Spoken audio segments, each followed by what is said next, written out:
नमस्कार, आप देख रहे हैं जॉनिक्स पर। आपके साथ में आंचल श्रीवास्तव। बसपा सुप्रीमो मायावती ने लखनऊ में पार्टी पदाधिकारियों की अहम बैठक बुलाई। इस बैठक में न सिर्फ पार्टी कार्यों की समीक्षा की गई है, बल्कि 2027 के विधानसभा चुनाव की तैयारियों पर भी चर्चा की गई।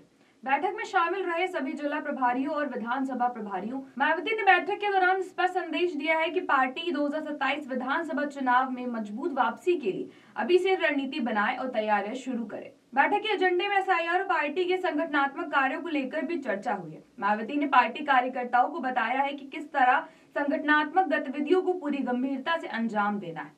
उन्होंने सभी को निर्देश दिए हैं कि जो भी काम बचे हुए हैं उन्हें समयबद्ध तरीके से पूरा किया जाए। साथ ही बैठक में पार्टी की आर्थिक मदद और संसाधनों के उपयोग की समीक्षा भी की गई।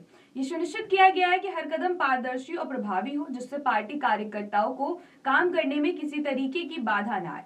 बैठक में विरोधियों की साजिशों के बारे में भी चेतावनी दी गई है। मायावती ने कहा है कि केंद्र और राज्य की वर्तमान सरकारें जनहित के मुद्दों के बजाय समाज में आपसी दोष और नफरत फैलाने पर ध्यान दे रही हैं। उन्होंने पार्टी कार्यकर्ताओं से कहा है कि ऐसे माहौल में हमें अधिक सतर्क होकर जनता के मुद्दों पर ध्यान केंद्रित करना होगा।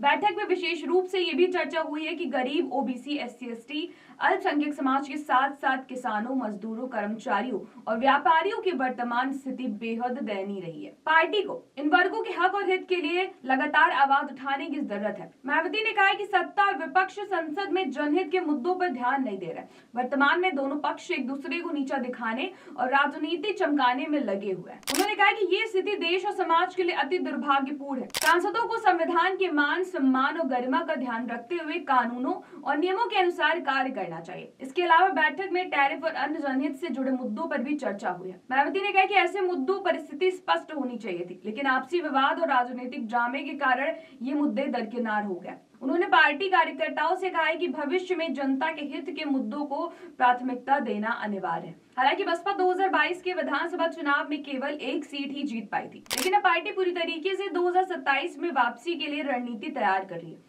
ये बैठक संगठन को नई ऊर्जा देने और पार्टी कार्यकर्ताओं में जोश भरने के उद्देश्य से बुलाई गई थी। विशेष रूप से मायावती ने कहा था कि यदि पार्टी एसआईआर और संगठनात्मक कार्यों को सफलतापूर्वक पूरा कर पाती है तो आगामी विधानसभा चुनाव में इसका सकारात्मक असर देखा जा सकता है। ये बैठक बसपा के लिए एक महत्वपूर्ण कदम है, जो दर्शाता है कि पार्टी 2027 के चुनाव के लिए पूरी तरीके से तैयार हो रही है। मायावती ने बैठक के माध्यम से स्पष्ट कर दिया है कि बसपा की नजर अब केवल चुनावी राजनीति पर नहीं, बल्कि समाज के कमजोर और अपेक्षित वर्गों के अधिकारों और हितों पर भी है। तो ऐसी देश और दुनिया की बड़ी खबरों पर नजर रखने के लिए आप जुड़े रहिए जॉन एक्सप्रेस के साथ। नमस्कार।